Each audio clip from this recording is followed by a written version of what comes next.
ప్రజల ఆరోగ్య భద్రతకు అత్యంత ప్రాధాన్యత కల్పిస్తున్నాం.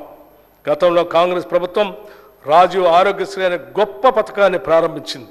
ఈ పథకాన్ని పెరిగిన వైద్య ఖర్చులకు అనుగుణంగా ప్రస్తుత అవసరాలు తగ్గట్టుగా మరింత విస్తృతపరిచి 10 లక్షల రూపాయల వరకు ఉచిత వైద్యం పొందేలాగా ఇప్పటికే ప్రారంభించాం. మా ప్రభుత్వం అసంపూర్తిగా ఉన్న సూపర్ స్పెషాలిటీ మరియు ఇతర ఆసుపత్రులు, మెడికల్ కాలేజీలు, నర్సింగ్ కాలేజీల నిర్మాణానికి కావలసిన నిధుల్ని మంజూరు చేసి వాటిని త్వరలోనే పూర్తి చేస్తుంది. హైదరాబాదులో వైద్య సేవలు విస్తృతపరిచేందుకు వీలుగా నిమ్స్ వైద్యశాల విస్తరణను పూర్తి చేసేందుకు తగిన నిధులు కేటాయిస్తాం. పాత బస్తీల్లోని చారిత్రాత్మక ఉస్మానియా ఆసుపత్రి నూతన భవన నిర్మాణాన్ని త్వరలోనే ప్రారంభిస్తాం. ప్రకటనలకే పరిమితి అయిన వైద్య రంగంలోని సిబ్బంది నియామకాలను తగిన కాల పరిమితితో పూర్తి చేస్తాం.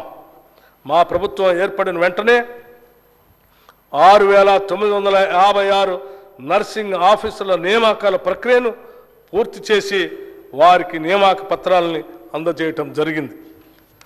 ప్రభుత్వ వైద్యశాలలను మరింత పటిష్టపరిచి విద్యా నిర్వహణకు కావలసిన నిధుల్ని మంజూరు చేస్తాం. నూతన వైద్య కళాశాలను అవసరమైన సిబ్బందిని మరియు వనరుల్ని సమకూరుస్తాం. వైద్య రంగానికి ఈ బడ్జెట్లో 11,500 కోట్ల రూపాయలు ప్రతిపాదిస్తున్నాం. యువజన సంక్షేమం యువకుల్ని రెచ్చగొట్టడం కాదు, హక్కున చేర్చుకుంటాం. వారికి ఆసరాగా ఉంటాం, ఆదుకుంటాం. స్వేచ్ఛాయుత తెలంగాణలో ఆత్మగౌరవంతో బతికే ఏర్పాట్లు చేస్తాం. యువతే దేశానికి భవిష్యత్తు అంటూ కూనిరాగాలు తీయటం కాదు, చిత్తశుద్ధితో వారికి మెరుగైన జీవితానికి బాటలు వేస్తాం. ఇది మా వాగ్దానం మాత్రమే కాదు, ఇది మా విధానం. గత ప్రభుత్వం చేసిన పనులతో యువతలో ఆత్మస్థైర్యం దెబ్బతిన్నది.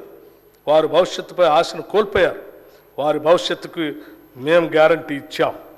అందుకే రాష్ట్రంలోని యువత మొత్తం మా వెనక నిలిచింది, మమ్మల్ని గెలిపించింది. ఈ నిజం మాకు తెలుసు కాబట్టి బాధ్యతగా ఉంటాం. చెప్పిన మాట ప్రకారం ఉద్యోగ నియామకాల విషయంలో జాబ్ క్యాలెండర్ తయారు చేసే ప్రక్రియని ప్రారంభించాం.